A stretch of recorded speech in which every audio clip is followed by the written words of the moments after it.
إن الحمد لله نحمده ونستعينه ونستغفره ونعوذ بالله من شرور أنفسنا ومن سيئات أعمالنا. من يهده الله فلا مضل له ومن يضلل فلا هادي له. وأشهد أن لا إله إلا الله وحده لا شريك له، وأشهد أن محمدًا عبده ورسوله. يا أيها الذين آمنوا اتقوا الله حق تقاته ولا تموتن إلا وأنتم مسلمون.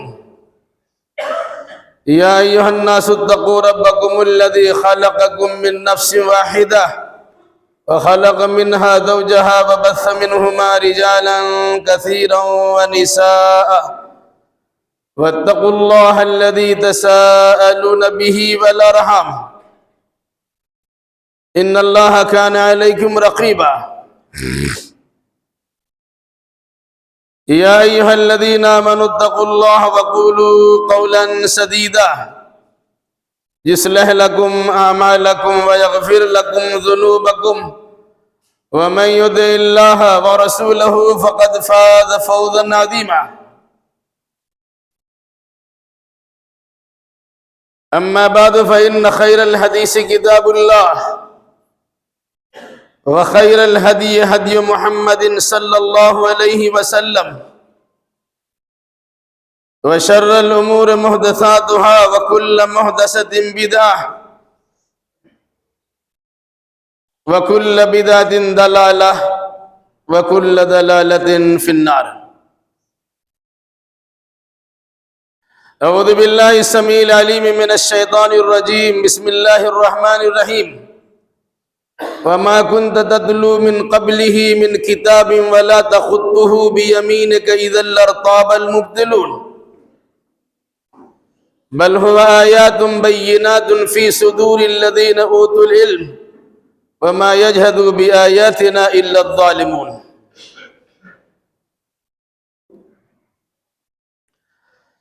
سبحانك لا علم لنا إلا ما علمتنا إنك أنت العليم الحكيم. رب اشرح لي صدري ويسر لي أمري واحلل عقدة من لساني يفقهوا قولي. رب زدني علما.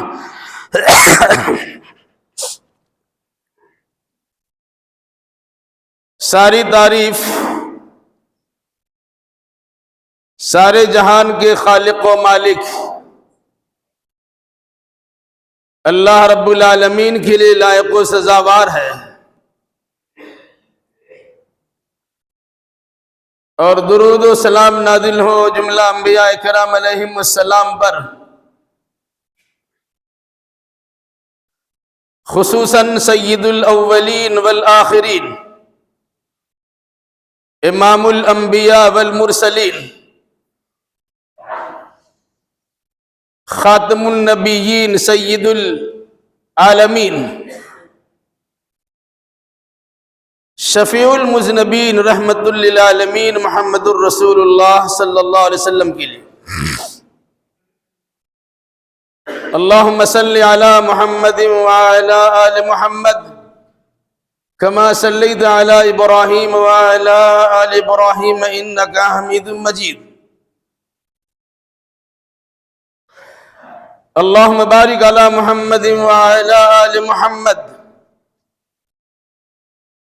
کما بارکت علی ابراہیم وعلی آل ابراہیم انکا حمید مجید.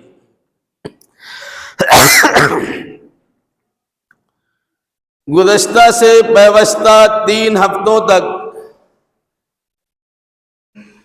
رسول اکرم صلی اللہ علیہ وسلم کی منقبت و فضیلت آپ نے سماعت کی. کہیں اللہ تبارک و تعالیٰ نے رسول اکرم صلی اللہ علیہ وسلم کو اپنی نعمت سے تعبیر کیا ہے، کہیں اللہ نے آپ کو رحمت للعالمین بنایا ہے،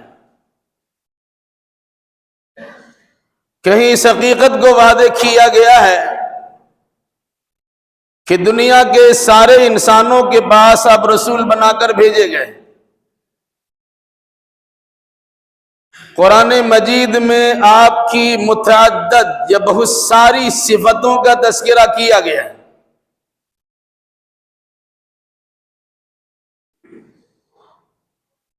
اہل عرب کے یہاں کسی کے اگر صفاتی نام زیادہ ہوتے تھے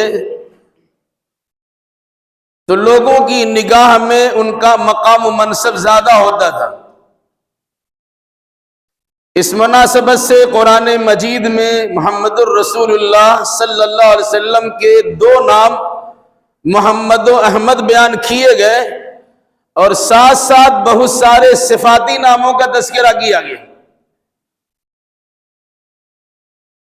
ان صفاتی ناموں سے آپ کی عظمت کو اجاگر کیا گیا، آپ کی فضیلت کو بیان کیا گیا۔ یقیناً یہ بات آپ کے سامنے آ چکی ہے کہ لا يمكن الثناء كما كان حقه بعد از خدا بزرگ توئی قصہ مختصر۔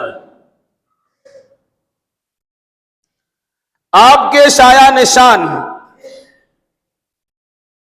آپ کی تعریف کرنا انسان کے بس سے باہر کی بات ہے۔ تعریف کرنے والا اپنی زبان کو روک لیتا ہے یا اپنے قلم کو بند کر لیتا ہے یہ کہتے ہوئے بعدد خدا بزرگ توئی قصہ مختصر، کتنی تعریف بیان کرے، کہاں تک بیان کرے۔ اس حقیقت کو یاد رکھا جائے اللہ کے بعد اگر کسی کا درجہ ہے تو اللہ کے نبی صلی اللہ علیہ وسلم کا درجہ ہے۔ یہ بات بظاہر معمولی لگتی ہے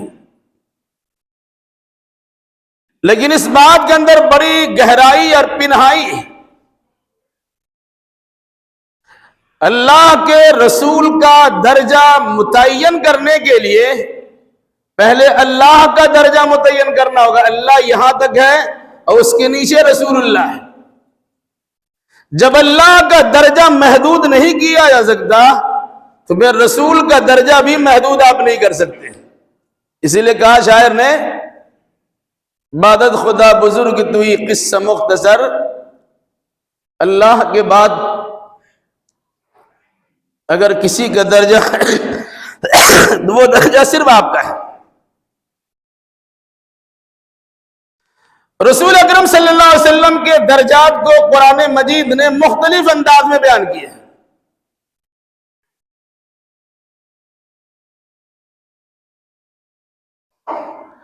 کہیں آپ کے چلنے پھرنے کا تذکرہ ہے، کہیں آپ کے سونے جاگنے کا تذکرہ ہے، کہیں دعوت و تبلیغ کے میدان میں سہرہ نوردی کرنے کا تذکرہ ہے، تو کہیں رات میں اللہ تبارک و تعالیٰ کی بندگی میں مصروف ہو کر تہجد گزاری کا تذکرہ ہے، کہیں قرآن مقدس نے اس حقیقت کو بیان کیا ہے کہ دن میں آپ کے بڑے کام کاج رہتے ہیں، عوام و خواص سے آپ کا ملنا جلنا ہوتا ہے، دعوت و تبلیغ کے میدان میں بے شمار سخت جملے آپ کو سننے پڑتے ہیں، دل خراش جملوں کا سامنا کرنا پڑتا ہے۔ اب ایک آدمی ان تمام لوگوں کو سمجھا نہیں سکتے، اس لیے قرآن مجید نے کہا کہ دن میں عوام سے رشتہ ناتا جوڑ کے رکھیے تو رات میں اللہ تبارک و تعالیٰ سے لو لگائیے، فتہجد بھی نافلۃ لک، تہجد پڑھیے، یہ آپ پر ایک زائد حکم ہے، اس کی برکت سے اللہ تعالیٰ آپ کو مقام محمود تک پہنچا دے گا۔ یہ قرآن مجید نے رسول اکرم صلی اللہ علیہ وسلم کی عظمت کا تذکرہ کیا ہے، بلکہ جس دور میں، جن حالات میں لوگوں نے دنیا میں آپ کا جینا دوبر کر دیا تھا، جن کو سمجھانے بجھانے آتے وہی آپ کے مخالف ہو جاتے۔ ایک زمانہ آپ پر ایسا بھی گزرا ہے کہ آپ نے مکہ کی سرزمین کو چھوڑا اور طائف کی طرف روانہ ہو اس امید پر کہ وہاں کے لوگ بات مان لیں گے، لیکن وہاں کے لوگوں نے سخت پٹائی کی، اوباشوں اور گنڈوں کو آپ کے پیچھے لگا دیا، سارا بدن لہو لہان ہو گیا، بلکہ جبریل امین یا دیگر فرشتوں کا نزول ہوا، یا رسول اللہ حکم دیجئے تو ان دونوں پہاڑوں کو آپس میں ملا دے اور اس پوری بستی کو چکنا چور کر دے۔ تو اللہ نے کہا نہیں نہیں، ان لوگوں نے ایمان، اللہ کے رسول نے فرمایا نہیں، ان لوگوں نے ایمان نہیں لائے تو کیا ہوا، ان کے نسل میں ایمان لانے والے لوگ موجود ہیں۔ پھر دعائیں کی، اللہم اغفر لقومی فإنہم لا یعلمون، یا اللہم اہد قومی فإنہم لا یعلمون، اے اللہ میری قوم کو ہدایت دے دے، اے اللہ میری قوم کی مغفرت فرما دے، یہ لوگ جانتے نہیں۔ اس کے نتیجے میں اللہ تبارک و تعالیٰ نے جو آپ کو درجہ دیا ہے وہ انسان کی سمجھ سے بالا تر ہے۔ عام انسانوں نے آپ کی بات کو قبول نہیں کیا، دعوت و تبلیغ کے میدان میں سب اٹھانا پڑا، تکلیفیں برداشت کرنا پڑی۔ ابھی مکہ المکرمہ پہنچے ہیں کہ جنوں کی ایک جماعت کو اللہ تبارک و تعالیٰ نے بھیج دیا، جو آپ کی زبان سے قرآن مقدس کی تلاوت سننے کے بعد وہی ایمان قبول کر لیے۔ انسان ایمان قبول کرنے کے لیے تیار نہیں ہوئے، اس کی بدقسمتی تھی، اللہ تبارک و تعالیٰ نے اس کے لیے جنوں کو چن لیا اور جنوں کی ایک جماعت کو بھیج دیا۔ قُلْ أُوحِيَ إِلَيَّ أَنَّهُ اسْتَمَعَ نَفْرٌ مِّنَ الْجِنِّ فَقَالُوا إِنَّا سَمِعْنَا قُرْآنًا عَجَبًا يَهْدِي إِلَى الرُّشْدِ فَآمَنَّا بِهِ وَلَن نُشْرِكَ بِرَبِّنَا أَحَدًا۔ اور یہ سورہ جن تو پتہ چلے گا۔ پھر اسی پر بس نہیں کیا، دنیا کے سب سے اچھے انسان کو سب سے اچھی سرزمین سے نکالنے کا ارادہ کیا، وہ آپ کا ناطقہ بند کر دیا، رہنا سہنا دوبر کر دیا، آپ کے خلاف کارروائی کرنا شروع کر دی۔ تو اللہ تبارک و تعالیٰ نے یہ مقام آپ کو عطا کیا کہ آپ ہجرت کریں گے بعد میں، لیکن دنیا والوں کو یہ اپنا مقام دکھلا دیجئے، اس زمین کو چھوڑیے، عرش معلیٰ تک آپ کی پہنچ ہوتی ہے، اللہ کی بارگاہ میں پہنچا کر راز و نیاز کی گفتگو کر کے کچھ تحفے تحائف دے کر آپ کو بھیجا جاتا ہے، جسے ہم معراج سے تعبیر کرتے ہیں۔ دنیا اگر کسی انسان کو ذلیل کرنا چاہے اور اللہ تبارک و تعالیٰ عزیز رکھنا چاہے، پوری دنیا ناک رگڑ کے رہ جائے، کچھ بگاڑ نہیں سکتے، اللہ تبارک و تعالیٰ مقام منصب کو بلند کر دیتا ہے۔ اور یہ معراج کے ذریعے سے لوگوں کو دکھا دیا اور بتا دیا کہ تم دنیا میں زمین پر چلنے پھرنے میں تکلیف محسوس کرتے ہو، اللہ تبارک و تعالیٰ تو براق بھیج رہا ہے، جبریل علیہ السلام کو بھیج رہا ہے، انہیں اپنی بارگاہ میں بلا کر قرب خاص میں پہنچا کر راز و نیاز کی گفتگو کرا رہا ہے۔ یہ عہدہ اور یہ منصب تم چھین لو گے؟ اور پھر اس کے بعد اللہ نے اپنے رسول سے کہا اب یہاں سے مدینہ آئیے، مکہ کے لوگ اس لائق نہیں ہے ابھی کہ وہ آپ کی بات سن سکے، مدینہ کے لوگوں نے آپ کو دل و جان سے قبول کیا ہے، تشریف لے آئیے۔ کیا مطلب؟ ادھر حقیقت آپ کے مقام منصب کا بیان کرنا ہے۔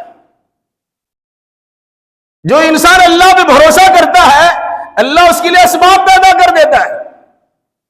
وَمَن يَتَوَكَّلْ عَلَى اللَّهِ فَهُوَ حَسْبُهُ، جو اللہ پہ بھروسہ کرتا ہے اللہ اس کے لیے کافی ہو جاتا ہے۔ آپ کچھ بگاڑ نہیں سکیں گے، جس کا حامی ہو خدا اس کو مٹا سکتا ہے کون؟ بہت مشہور ہے، نور حق شمع الہی کو بجھا سکتا ہے کون؟ جس کا حامی ہو خدا اس کو مٹا سکتا ہے کون؟ تو رسول اکرم صلی اللہ علیہ وسلم کی شخصیت کو قرآن نے مختلف اوصاف سے یاد کیا ہے اور تعارف کرایا۔ ایک چیز کی طرف میں اشارہ کرنا آج کے اس خطبے میں مناسب سمجھتا ہوں کہ ربیع الاول کے مہینے کا آخری دن ہے، 30 تاریخ ہے، کل پہلی تاریخ ربیع الثانی کی ہوگی۔ قرآن میں اللہ کے نبی صلی اللہ علیہ وسلم کی ایک صفت کا تذکرہ کیا، الذین یتبعون الرسول النبی الامی۔ لفظ امی پر ایک پڑوسی ملک میں ایک وبال کھڑا ہو گیا ہے۔ سوشل میڈیا میں ایک بہت بڑے مشہور مفتی ہیں، ان کی زبان سے ایک بات نکل گئی، ہنگامہ کھڑا ہو گیا۔ بیان کرنے کا انداز ان کا غلط تھا، صحیح نہیں تھا. کچھ بیان کرنا چاہ رہے تھے، کچھ اور بات بیان ہو گئی. امی ہونا یہ اللہ کے نبی صلی اللہ علیہ وسلم کے لیے نقص نہیں ہے، خامی نہیں ہے، یہ آپ کی خوبی ہے. امی کا معنی عام طور سے لوگ جاہل سمجھتے ہیں، غلط ہے. ان پڑھ کہنے میں چل جائے گا، ان پڑھ کا مطلب جاہل نہیں ہوتا ہے. اس لیے بعض مترجمین نے ترجمہ کیا بے پڑھے. کیوں ایسا؟ اللہ کے نبی صلی اللہ علیہ وسلم کی صفت امی ہے. آپ نے کسی انسان سے لکھنا پڑھنا سیکھا نہیں ہے. جس سے بھی سیکھتے ان کو اپنے استاد کی قدر کرنا ہوتی، ان کے سامنے جھکی کے رہتے. استاد بڑا ہوتا ہے، شاگرد جتنا بڑا ہو جائے گا استاد سے بڑھ نہیں سکتا ہے. اس لیے اللہ نے اہتمام کیا کہ رسول اکرم صلی اللہ علیہ وسلم کو دنیا کے کسی انسان اور جنات سے آپ کو پڑھایا نہیں. اس لیے کہا تھا آپ بے پڑھے لکھے تھے، جس کے بعد مفسرین ترجمہ کے طور پر کہا ان پڑھ دے. لیکن ان پڑھ کے معنی جاہل گوار ہرگز نہ کیجیے گا، ورنہ عقیدہ آپ کا نشٹ برباد ہو جائے گا، اب گستاخ رسول کہلائیں گے. کیا معنی ہوا؟ جنہوں نے کسی انسان سے لکھنا پڑھنا نہیں سیکھا، اللہ نے براہ راست ان کو لکھنا پڑھنا سکھلایا، یا اللہ نے براہ راست پڑھنا سکھا دیا ہے. ایسا نہیں ہے کہ جو آدمی لکھ پڑھ کر کتاب کو نہیں دیکھے گا وہ عالم نہیں بن سکتا، ایسا بھی نہیں ہے. سن سن کے بہت سے لوگ بڑے عالم ہو جاتے ہیں. تو اللہ کے نبی صلی اللہ علیہ وسلم نے سن کے علم حاصل کیا ہے. یہ اللہ تبارک و تعالیٰ نے آپ کے قلب اطہر پر قرآن مقدس کو نازل فرمایا، یا جبریل امین کو آپ کی بارگاہ میں بھیج کر آپ کو جبریل کی زبان سے کلام الہی کو ادا کرا کر آپ کی زبان سے ادا کروایا. اس کا تذکرہ سورہ عنکبوت کی آیت میں کیا گیا، وَمَا كُنْتَ تَتْلُو مِنْ قَبْلِهِ مِنْ كِتَابٍ وَلَا تَخُطُّهُ بِيَمِينِكَ إِذًا لَارْتَابَ الْمُبْطِلُونَ. اے نبی، آپ اس سے پہلے کسی بھی کتاب کی تلاوت نہیں کرتے تھے اور نہ ہی اپنے ہاتھ سے کسی کتاب کو لکھتے تھے. اگر ایسا ہوتا تو باطل پرست کو شک و شبہ کرنے کا موقع مل جاتا. کیوں ایسا کہا؟ جب ایک بات یاد رکھیے گا، قرآن مجید میں لفظ امی کو بنی اسرائیل کے مقابلے میں استعمال کیا گیا. بنی اسرائیل پڑھے لکھے لوگ تھے. اس سے پہلے 12 بات آ چکی ہے. ابراہیم علیہ السلام کی 2 نسل چلی ہے، ایک کا نام ہے بنی اسماعیل اور دوسرے کا نام ہے بنی اسرائیل. بنی اسرائیل میں علم کا بول بالا تھا، جبکہ بنی اسماعیل میں پڑھنے لکھنے کا رواج نہیں تھا. مکہ کے لوگ لکھنا پڑھنا بہت کم لوگ جانتے تھے، اکثر و بیشتر لوگوں کو لکھنا پڑھنا آتا ہی نہیں تھا. تو بنی اسرائیل چونکہ اہل علم کہلاتے تھے، ان کے مقابلے میں بنی اسماعیل کو امی کہا گیا. وَالَّذِي بَعَثَ فِي الْأُمِّيِّينَ رَسُولًا، بھئی اللہ جس نے امیوں میں رسول بھیج دیا، یعنی بنی اسماعیل میں نبی کا رسول کو بھیج دیا. تو یہ لکھنا پڑھنا آپ جانتے نہیں تھے.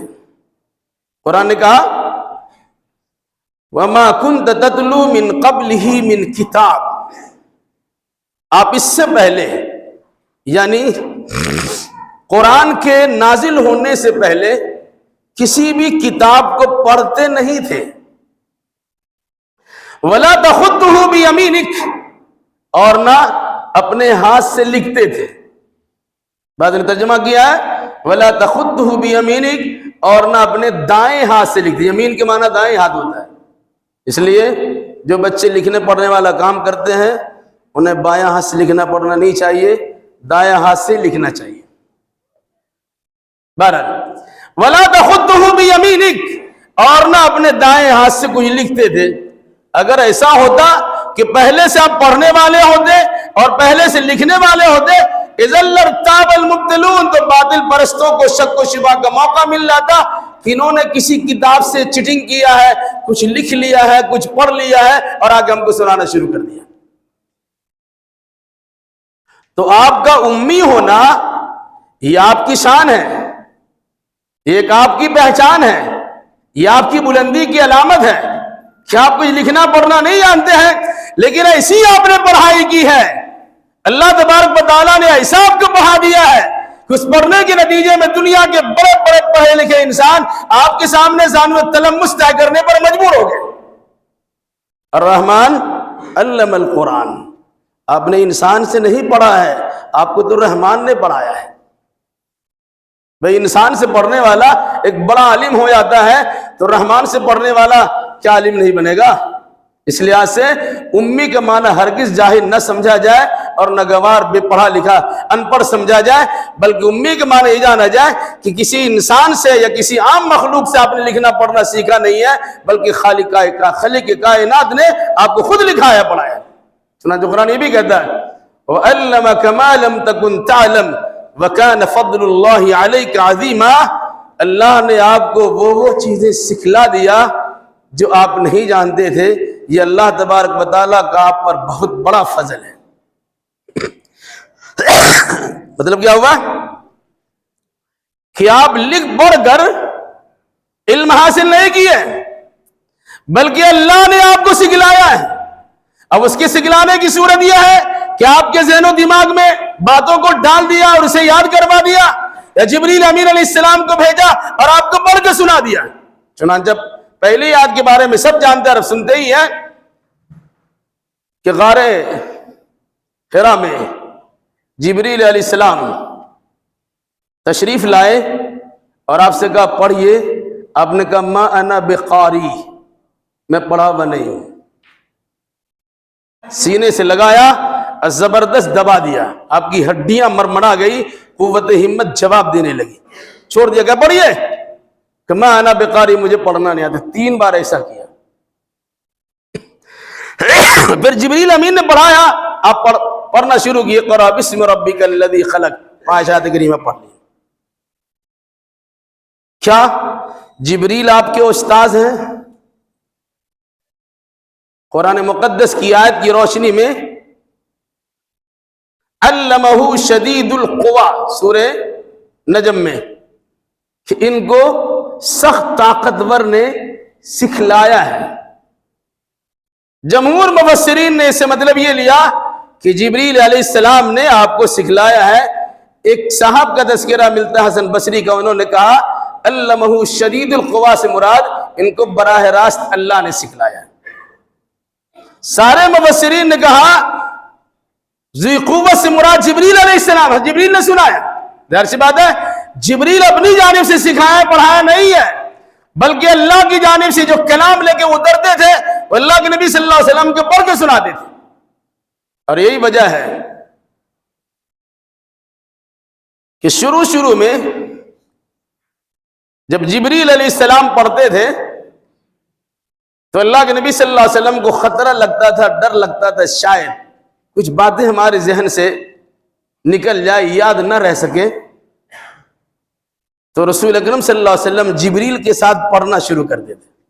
ادھر حضرت جبریل پڑھتے تھے اور ادھر اللہ کے نبی صلی اللہ علیہ وسلم بھی سنگ پڑھتے تھے، تو اللہ نے منع کر دیا۔ سورہ قیامہ میں اللہ نے فرمایا لا تحرک به لسانک لتعجل به ان علینا جمعہ وقرآنہ فاذا قرأناہ فاتبع قرآنہ ثم ان علینا بیانہ۔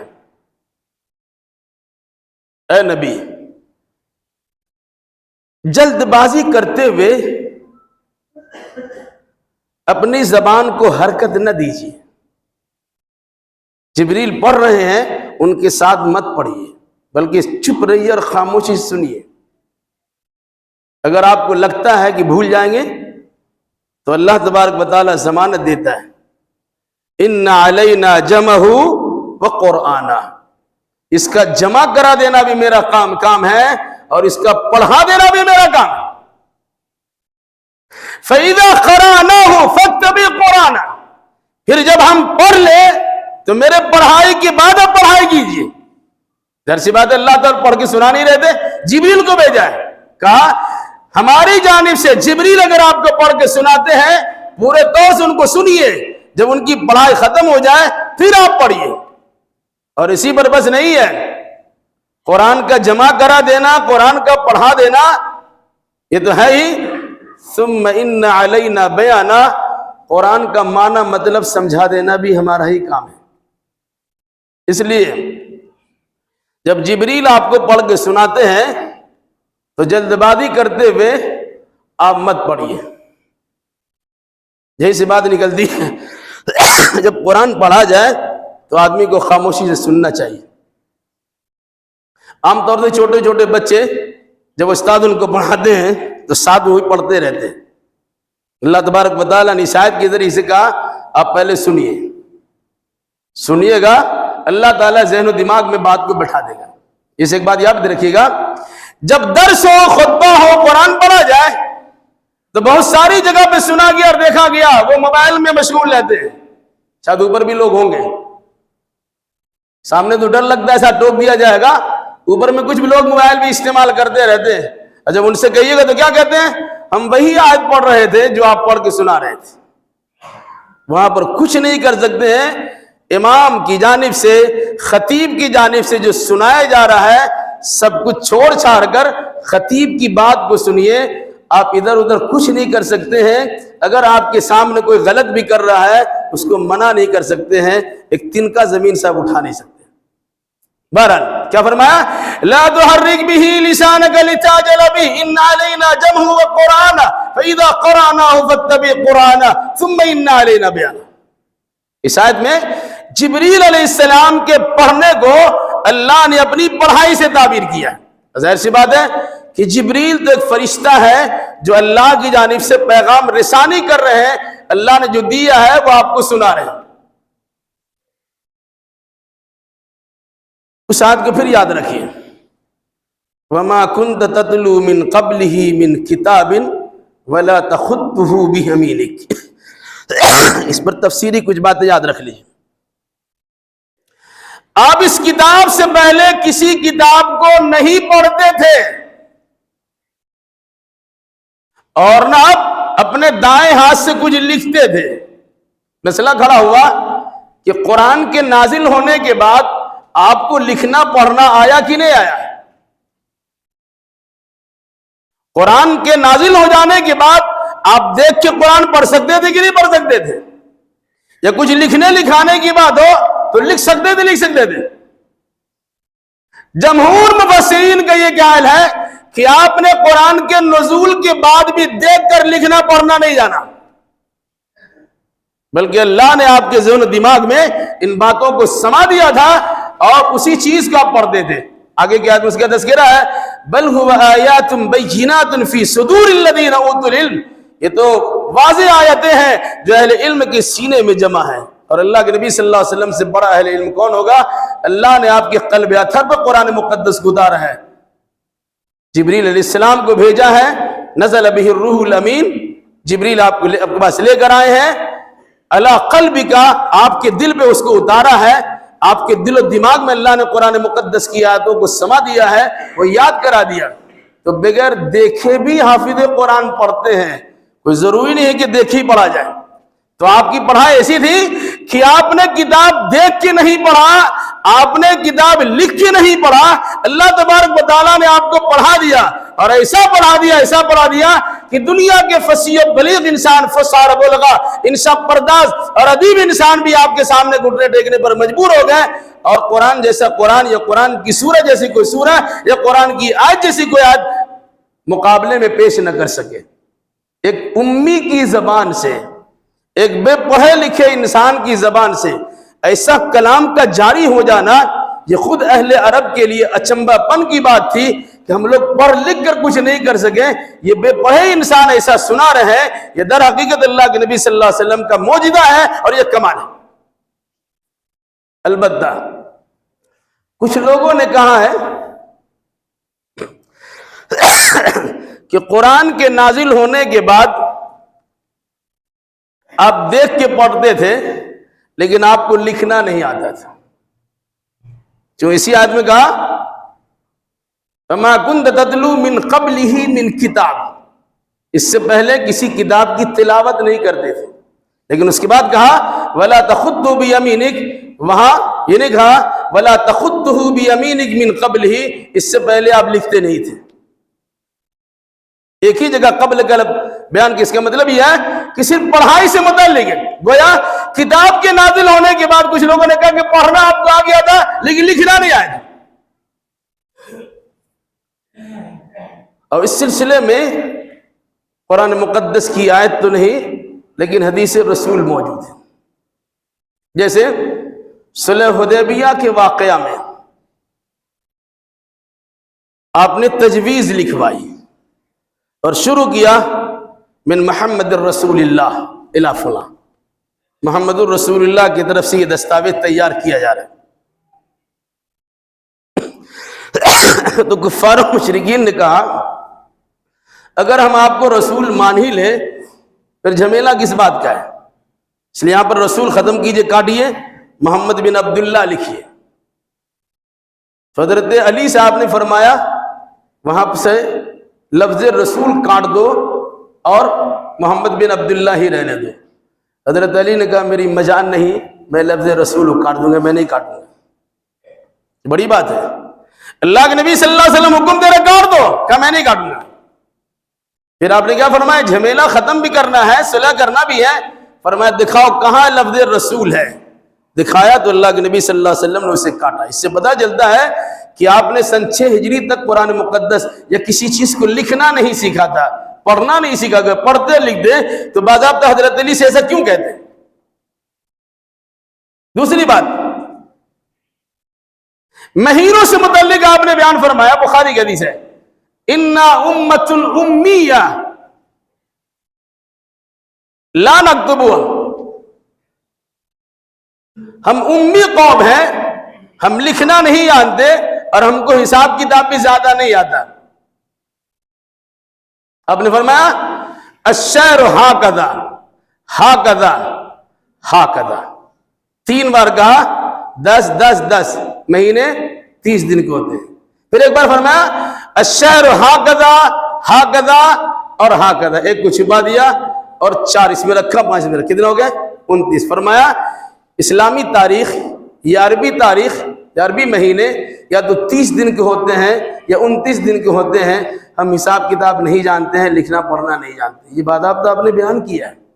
بہرحال تو نہ جاننا، کتاب دیکھ کے نہ کتاب دیکھ کے نہ پڑھ سکنا یہ کوئی عذر کی بات نہیں ہے، بلکہ یہ اللہ کے نبی صلی اللہ علیہ وسلم کے لیے ایک شان کی بات ہے، جس شان کا تذکرہ تورات انجیل میں کیا الذین یجدونہ مکتوبا عندہم فی التوراۃ والانجیل. یہ لوگ تورات انجیل میں اللہ کے نبی صلی اللہ علیہ وسلم کی صفات پاتے ہیں، رسول ہے، نبی ہے، امی ہے وغیرہ ذالک. رہا لفظ امی کا معنی ان پڑھ گوار کر دینا، یہ بالکل ناجائز ہے. پاکستان کے ایک مفتی نے، شیخ مفتی طارق مسعود کا نام بہت سنتے ہیں، ہر عنوان پر ان کا کچھ نہ کچھ بیان ہے. کینیڈا میں ان کی زبان سے اس قسم کی بات نکل گئی جو یقیناً نہیں نکلنی چاہیے، نہیں بولنا چاہیے. وہ بیان کرتے کرتے رو میں کچھ زیادہ ہی بول گئے. کیا بول گئے کہ قرآن میں بظاہر کتابت کی غلطی رہ گئی ہے، اور چونکہ اللہ کے نبی صلی اللہ علیہ وسلم کو لکھنا پڑھنا نہیں آتا تھا، اس لحاظ سے آپ اس کی اصلاح نہیں کر سکے، وہ غلطی رہ گئی. یہ جملہ بڑا خطرناک ہے. اللہ نے قرآن کی حفاظت کی ضمانت لی ہے، اس لیے گرامر کو مد نظر رکھتے ہوئے قرآن مقدس کی کتاب پر اعتراض کرنا یہ در حقیقت گستاخی ہے. آپ گرامر کو قرآن کے تابع کیجئے، قرآن کو گرامر کے تابع مت کیجئے. جو قرآن نے لکھ دیا وہی گرامر ہے، جو اللہ کے نبی صلی اللہ علیہ وسلم نے بیان کر دیا وہی گرامر ہے. اگر اپنی جانب سے اللہ اس کے رسول کے فرمان کی اصلاح کرنے جائیں گے تو سوائے گمراہی کے کچھ نہیں ہوگی. ان سے بھول ہوئی، گرفت ہوئی، علماء نے گرفت کی، انہوں نے معافی مانگ لی. جب معافی مانگ لی، ایک ہے گستاخی، اور ایک ہے غلطی. غلطی کے بعد اصلاح کر لینے سے اس کی معافی ہو جاتی ہے. گستاخ انسان گستاخی کرتا ہے اور اسی پہ قائم و دائم رکھتا ہے، جو کہہ دیا وہ کہہ دیا. مفتی طارق مسعود نے ایسی بات نہیں کہی ہے، جبکہ وہ قرآن ہی کی عظمت بیان کر رہے تھے اور اللہ کے نبی کی فضیلت ہی بیان کر رہے تھے. تو اللہ کے نبی کی فضیلت بیان کرنے والا انسان گستاخی کیسے کرے گا؟ ان کے گستاخی کا ارادہ ہی نہیں تھا، لیکن روانی میں کچھ ایسی بات بول گئے، یقیناً بولنا صحیح نہیں تھا. بہرحال تو قرآن کیا کہا؟ وَلَا تَخُطُّهُ بِيَمِينِكَ. اس سے پہلے فرمایا وَمَا كُنْتَ تَتْلُو مِنْ قَبْلِهِ مِنْ كِتَابٍ. اب اس سے پہلے کوئی کتاب پڑھتے نہیں تھے. پڑھنے کے لیے، یہ تلاوت کرنے کے لیے دیکھ کے پڑھنا ضروری نہیں ہے. حافظ قرآن تلاوت کرتے ہیں بلا دیکھے پڑھتے ہیں. بہت سے لوگ ایسے ہیں جنہوں نے لکھنا پڑھنا سیکھا ہی نہیں ہے، لیکن سن کے بہت ساری ایسی باتیں یاد کر لی ہے کہ بڑے بڑے علماء بھی ان کی خدمت میں پہنچ کر کہ بھائی آپ نے کیسے سنا تھا. بھائی صحابہ کرام یا اس زمانے کے لوگ، بہت سے لوگ لکھنا پڑھنا نہیں ہے. حضرت ابو ہریرہ رضی اللہ تعالیٰ عنہ حدیث لکھتے نہیں تھے، دوسرے صحابی سنتے اور لکھ لیتے تھے. حضرت ابو ہریرہ سنتے تھے اور ان کے ذہن میں سما جاتا تھا. سب سے زیادہ حدیث کے راوی کون ہے؟ حضرت ابو ہریرہ. وہ لکھا ہی نہیں کبھی. تو لکھ کے پڑھنا ضروری ایسا نہیں ہے، ہاں پڑھائی ضروری ہے.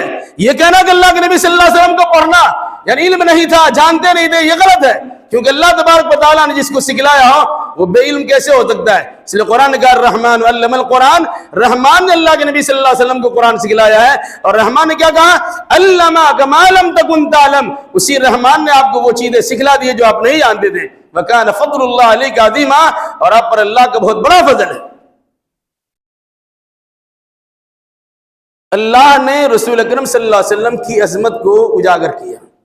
ہم مسلمانوں کی ذمہ داری ہے کہ ہم کسی کے لفظ کو پکڑ کر اس کی کھینچا تانی تو کرتے ہیں، لیکن جس مقصد کے لیے قرآن اتارا گیا اس مقصد میں اس کا ہم استعمال نہیں کرتے.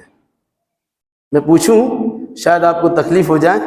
رمضان گزر گیا، رمضان میں کچھ لوگ قرآن کی تلاوت ضرور کر لیتے ہیں، یا کسی کی وفات ہوتی ہے تو قرآن خوانی میں شامل ہو جاتے ہیں، یا دوست احباب کے گھر میں دکان و مکان کی خیر و برکت کے لیے کچھ مجلس رچائی جاتی تو لے جاتے ہوئے شرماتے ہوئے ضرور چلے آتے ہیں، کبھی کھول لیا. کتنے بھائی، کتنے بہن، کتنے جوان ہمارے ایسے ہیں جنہوں نے رمضان کے بعد ایک مرتبہ بھی قرآن میں ہاتھ لگایا ہو. بھئی قرآن تو پڑھنے کے لیے اتارا گیا ہے، پڑھیے اسے آپ. قرآن تو باضابطہ کتاب ہے. ذالک الکتاب.